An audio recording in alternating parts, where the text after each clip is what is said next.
What's the difference between winners and losers? Those that would be considered highly successful and those that can't seem to get any traction or accomplish anything in life. Well, a lot of people look at the situation of, whether they are succeeding at something, whether they're winning, they're victorious, or they look at whether they're on hard times or things are going bad, and they consider it to be based on what's happening, that it's circumstantial. Think about it.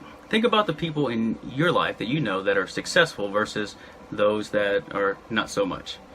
I think you'll find that the difference is not circumstance, but mentality. It is the way that things are looked at when you encounter situations in life. You do what you think. So how you perceive things is how you're going to respond to them in every area of your life. Now, I was just going to do a few of these, but there were so many that I wanted to cover today, and I'm excited to do this video. I want to talk about the success mindset, those types of thinking that I've narrowed it down to 14 that will help you to be highly successful.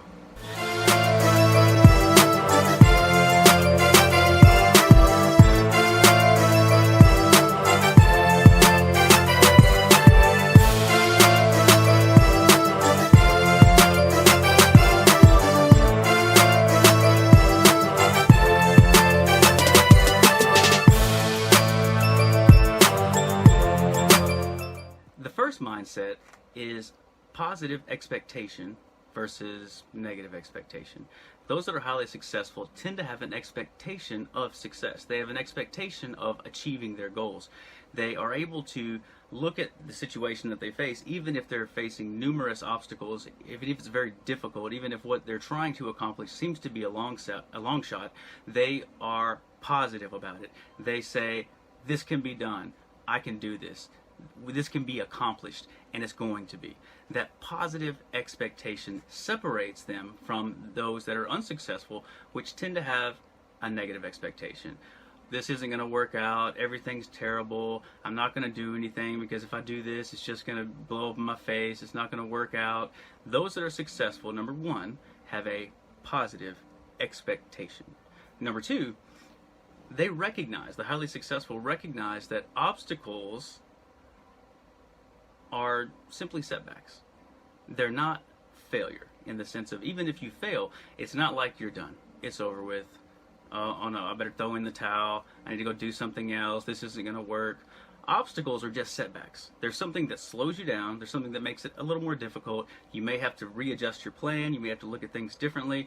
And in the end, though, it's just going to slow you down. Obstacles are not failure. The third mindset is that everything is negotiable.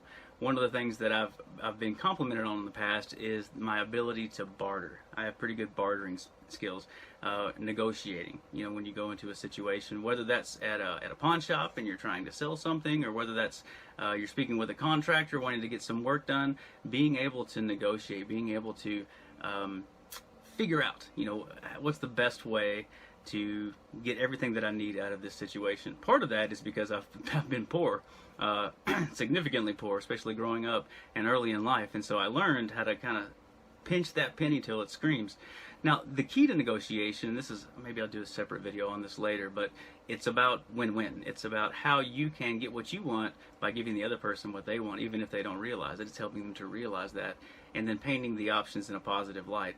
But the successful recognize that everything is negotiable. It's not like, well, I haven't been at the company long enough, so I can't get that raise. No, this is possible. If I have an idea, and if there's an opportunity, I can work this around and make this happen. Everything is negotiable. You're not locked into what black and white, and this is the way it is, and this is what you can do, and this is what you can't do. Remember that everything is negotiable. The fourth mindset is success. The highly successful have a long-term focus. They are looking at the end game. They're looking at the end result, not gratification in the moment. Those that tend to be unsuccessful tend to have this focus on, what can I get right now? I want a paycheck right now. I want a hamburger right now. And they're not willing to wait and delay their gratification, and so that they can have something that's much better. The biggest successes and the biggest rewards come because you are able to delay gratification. Number 5, the highly successful learn always. Always. You're always learning. These are people that are seeking to enhance their skills. They're seeking to enhance their knowledge base. They're lovers of learning. And that is essential to being successful. One of the pieces of that is even from failure. When a successful person fails, quote unquote fails, and experiences that obstacle that is a setback, they learn from it. They learn something. Okay, I need to do it differently next time, or I need to avoid this, or, oh, well, that was a catastrophic mess when I tried to repair that thing, but I learned this is how you actually do it. So learn always. The successful are always developing themselves, developing their skills. Number 6, surrender is not an option. If you're going to be highly successful, you cannot be one that is quick to throw in the towel, to say, okay, I'm gonna give up on this. I can't do it. This is hard. This is tough. This is taking too long. A lot of people quit. And if you have a vision, if you have a dream, then surrender cannot be an option. You've got to give that 110%, everything you've got. Those that I know that are very successful, several of my colleagues that I've worked with that have accomplished a lot of significant achievements are tough as nails. They don't give up. They don't quit. They have a high pain tolerance. They can endure the difficulty because their eyes are on the prize. And so what they're facing in the moment is irrelevant compared to what they're going to achieve. Those that are highly successful are patient. They don't need, like I said, that instant gratification. They don't need to have this in the moment or need to have validation. They're willing to wait until the time is right and their goal is accomplished. Number 7, highly successful people think realistically. And we all know those that are like, oh, I'm going to do this and I'm going to do that, and oh, I've got all these big plans, and but they're just talking. They don't ever actually even do step 1. They don't begin to walk out the plans that they've made. They don't begin to accomplish the small pieces of the goal that come together and make the large thing achievable. It's all just talk. Or they have these irrational beliefs like, okay, I don't have any business knowledge, I don't have any funding backing it, I don't have any experience in doing this thing that I want to do, but I'm gonna do this, I'm gonna put my life savings up, and I'm gonna be wildly successful within 6 weeks.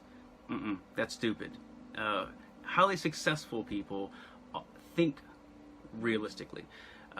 There's no room for irrational, illogical, stupid beliefs that don't have a basis in reality. Part of that, I want to add this too, part of that is the thinking realistically is planning for contingencies. It's recognizing what can go wrong, looking ahead, again, that long-term focus, and saying, all right, this is what I want to do. What might derail my plans? What issues might I run into? And so they are thinking realistically in terms of putting together contingency plans. If this doesn't happen, I've got this as a backup. I'm prepared. If this goes wrong, I know I've got someone standing by that can assist. They think realistically. Number 8, highly successful people recognize that opportunities are not luck. Let me say that one again. A lot of people think something good happens or whatever, and sometimes things can fall on your lap. That happens. But the vast majority of the time, people say, I just never had an opportunity. Opportunities are not luck. Opportunities are created. You have to create that opportunity.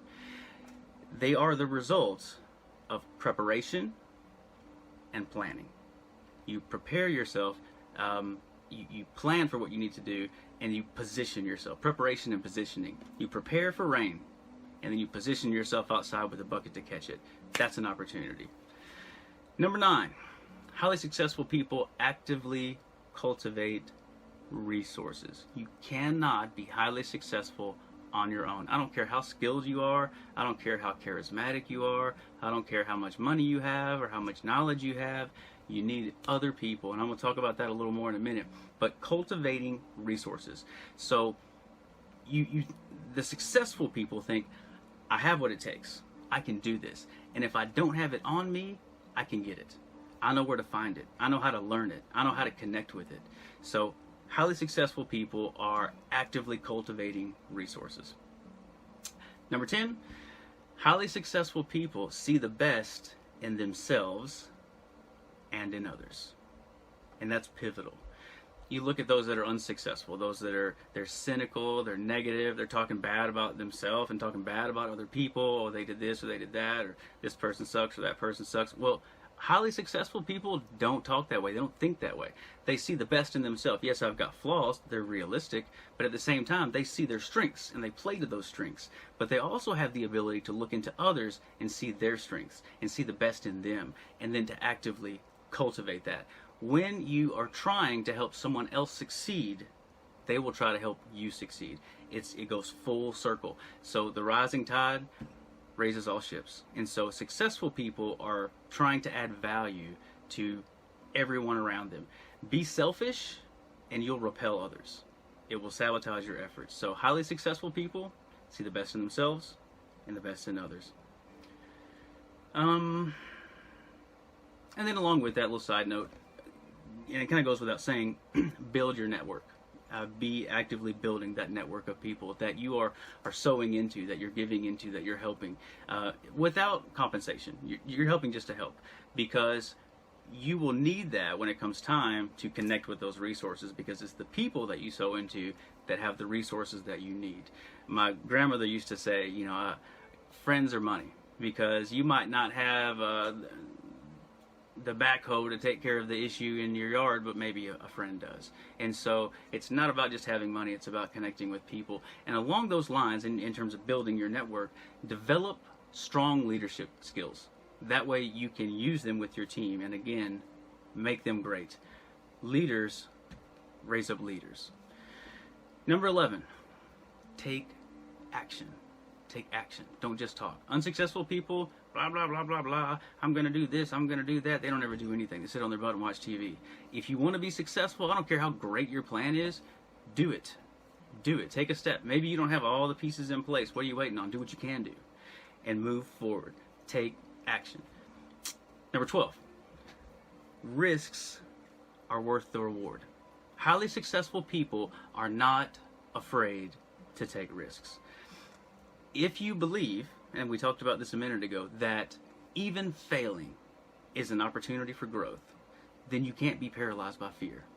So highly successful people are able to take risks because they recognize this is worth the reward. Either I can succeed at doing this, so it's worth taking the risk, or if I fail, I'm going to learn something that's going to make me stronger and better. Couple this with thinking realistically, and you'll be fine. Don't take dumb risks. That's stupid. But realistic optimism, right? So you're optimistic, but you're realist. And along the way, sometimes you have to take some risks, and that's part of the game. Number 13, make up your mind and stick with it.